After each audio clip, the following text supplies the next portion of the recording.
ராகுவை நாம் காரகங்கள்ல வரையறுக்கக்கூடிய விஷயம் மிக முக்கியமான அமைவுகள்ல போகக்காரகராக வரையறுக்கிறோம். திருப்தியற்ற ஒரு கிரகமாக ராகுவை நாம் வரையறுக்கிறோம். ஏன் திருப்தியற்ற கிரகமாக எளிதில் நம்மளால புரிஞ்சுக்க முடியுதுன்னா, ராகு எந்த பாவத்தில் அமர்ந்தாலும் அந்த பாவத்தை பெரிதுபடுத்தக்கூடிய ஆற்றல் கொண்ட ஒரு கிரகம். அதனாலதான் சில பேருக்கு ராகு பகவான் மிக குறுகிய நிலையிலே, குறுகிய காலகட்டங்களிலே மிகப்பெரிய செல்வந்தராகவும், மிகப்பெரிய பெயர் புகழ் மிக்க நபர்களாகவும் மாற்றுகிறது. ஒரு மனிதனை பிற கிரகங்களை விட ரொம்ப குறுகிய காலகட்டங்கள்ல செயல்பாடுகளையும் ராகுவாலத்தான் நிகழ்த்த முடியும்.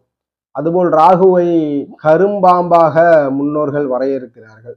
அந்த அளவுக்கு இருள் பொருந்தியவர் ராகு பகவான். முழு இருள் கிரகமாக வரையறுக்கப்படுகிறார். இந்த முழு இரு கிரகம் எப்பொழுது ஒளி கிரகங்களோடு தொடர்பு கொள்கிறதோ அப்பொழுது அந்த ராகுவினுடைய காரகங்கள் நேர்மையான வழிகள்ல செயல்படும்.